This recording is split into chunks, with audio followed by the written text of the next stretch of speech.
तो आवाम का फैसला ईवीएम से बाहर आना शुरू हो गया है और इस वक्त आप देख सकते हैं राजस्थान से खबर आ रही है जहां पर रामनिवास गवारिया जो है सीट जीत चुके हैं, अपनी कांग्रेस के उम्मीदवार हैं। लगातार कांग्रेस के लिए अच्छी खबरें राजस्थान से आ रही हैं। इसके अलावा मध्य प्रदेश में रुझानात तो आ गए लेकिन नतीजों का इंतजार विशाल किया जा रहा है। उसी तरह से छत्तीसगढ़ में भी कांग्रेस के रुझान में तो बहुत आगे है लेकिन यहां भी अभी नतीजों का शिद्दत से इंतजार किया जा रहा है। और यही क्या विशाल लग रहा है कि ये बताना जरूरी है, राजस्थान में बीजेपी के जो परबत्सर सीट की बात अभी हम कर रहे थे अबू, उसमें जो जीत हासिल की है परबत्सर से वो रामनिवास गौरिया है कांग्रेस से, और इनकी हार हुई है ये मान सिंह केनसरिया है जिन्हें हार का मुंह देखना पड़ा है परबत्सर में। तो कांग्रेस के पास परबत्सर से एक जीत मिल चुकी है कांग्रेस को, दूसरा निवाई से जीत मिली है प्रशांत पवरिया बैरवा के नाम पर, और कमान से जाहिदा खान को जीत मिली है। तो 3 सीटें कांग्रेस की राजस्थान में डिक्लेयर हो चुकी हैं, जीत में बदल चुकी हैं। बीजेपी को 2 सीटें पर जीत मिल चुकी है। भीलवाड़ा के शाहपुरा से कैलाश चंद्र मेघवाल बीजेपी के वो जीत हासिल कर चुके हैं, और सिरोही के पिंडवारा अबू जो इस कंस्टिट्यूंसी का नाम है, पिंडवारा अबू, मैं आपका नाम नहीं ले रहा हूँ, जगह का नाम है पिंडवारा अबू, बार समाराम ग्रसिया है जो बीजेपी से उनकी जीत वहां हो चुकी है।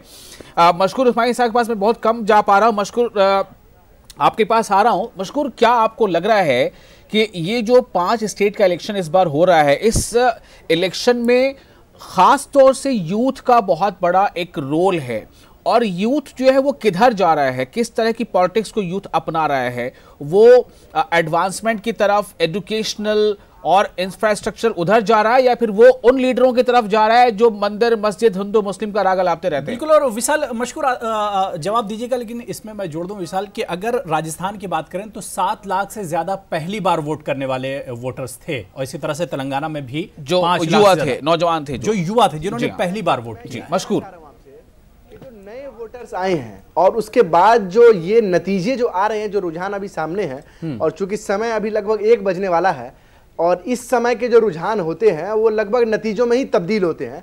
अब किसी तरह का कोई फेरबदल बहुत ज्यादा बड़ा नहीं होना है। तो ये बात साफ है कि राजस्थान, मध्य प्रदेश और छत्तीसगढ़ जो है वो कांग्रेस के फेवर में जा रहा है, और ये कहीं ना कहीं इस बात का सबूत है कि जो मंदिर मस्जिद की राजनीति है, जो कम्युनल राजनीति है, उसके नाम पर वोट नहीं दिया गया, और यूथ इस बात को समझ रहा है कि असली जो विकास का जो एजेंडा है उस पे वोट करना है हमको। वो अलग बात है कि बीजेपी इस बात को समझ नहीं पा रही है कि विकास क्या है। वो मंदिर मस्जिद, कम्युनल मुद्दों को जो है, गाय के मुद्दों को, लिंचिंग करवाने को, वो इन चीजों को विकास और मशकूर 2-3-4 महीने पीछे चले जाएं अगर, तो अलीगढ़ मुस्लिम यूनिवर्सिटी में जिस तरह से जिना का पूरा मामला उठा था, और आप ही अलीगढ़ मुस्लिम यूनिवर्सिटी में तलबा यूनियन को एक तरह से लीड कर रहे थे। जी जी जी जी, तो मैं यही कह रहा हूं कि जिस तरह से इंस्टीट्यूशंस को टारगेट किया गया, लगातार इंस्टीट्यूशंस को इस तरह से टारगेट किया गया कि उसको डिसबैलेंस कर देना चाहिए, फंड कट किए गए, स्कॉलरशिप कम की गई, और देखिए जियो इंस्टीट्यूट को इंस्टीट्यूट ऑफ इमिनेंस का दर्जा दिया जाता है, जबकि ये हिंदुस्तान में ऐसी बड़ी बड़ी यूनिवर्सिटीज है जो वर्ल्ड के रैंकिंग्स में आती हैं, उनको आप इंस्टीट्यूट ऑफ इमिनेंस का दर्जा नहीं देते, और जियो इंस्टीट्यूट को देते हैं जो कि कागज पे भी नहीं है, नेट पे भी अवेलेबल नहीं है, जिसकी कोई भी चीज। प्रिया जी आपके पास आ रहा हूं। प्रिया शर्मा यूथ विंग की लीडर हैं बीजेपी से। प्रिया शर्मा, यूथ के लिए पॉलिटिक्स और डेवलपमेंट का मतलब क्या है? विकास का मतलब यूथ के लिए क्या है? देखिए, मेरे लिए बहुत आश्चर्य, नहीं बोल लेने दीजिए मुझे। विकास का मतलब यूथ के लिए क्या है, ये सवाल है। बहुत बोल लिया है। आप युवाओं की बात कर रहे हैं, सुन लीजिए। एक युवा कुछ कहना चाहती है आपसे, सुन लीजिए, और देश का युवा क्या कहता है ये भी सुन लीजिए।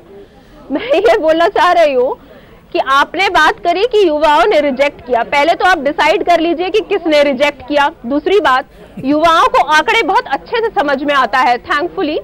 तो वो आंकड़े अच्छे से समझते हैं। जिस आंकड़ों को आप दरकिनार कर रहे हैं वो युवा समझता है आज का। दूसरी बात, एक पहली बार भारत में हुआ है जहां पॉलिटिक्स ऑफ एस्पिरेशन दिया जा रहा है।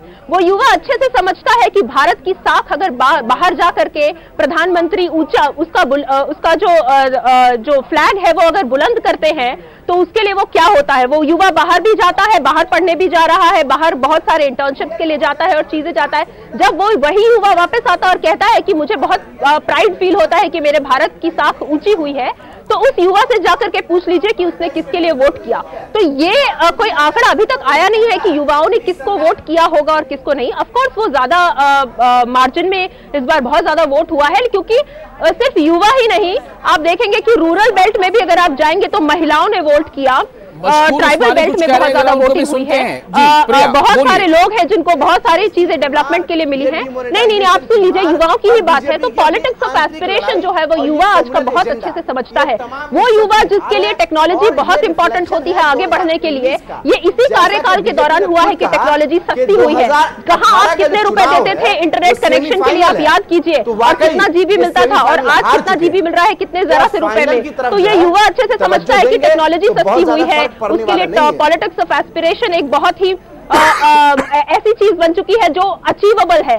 तो उस युवा की बात ना करें, युवा की बात करना है। आप जो बातें कह रही है ठीक है, वो आपका पर्सपेक्टिव है। मेरा एक सवाल है, क्या आज की यूथ को बजरंगबली वर्सेस अली, क्या ये पॉलिटिक्स चाहिए? क्या भारत का यूथ ये चाहता है?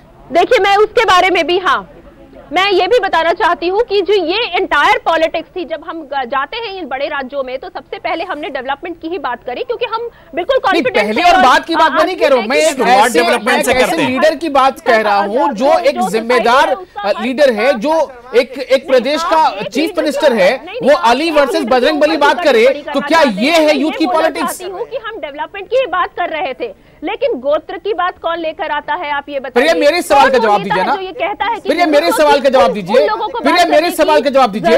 जिन्होंने गलत किया था उनको आपने देखा 2014 के इलेक्शन में क्या नतीजा भुगतना पड़ा, आप किस स्ट्रेटजी पे जा रहे हो? आप बताइए। युवा ये अच्छे से समझ रहा है कि फूट की राजनीति कौन कर रहा है। युवाओं को आपको ये बताने की जरूरत नहीं है कि कौन मंदिर मस्जिद की। चलिए, बहुत शुक्रिया आपका प्रिया शर्मा।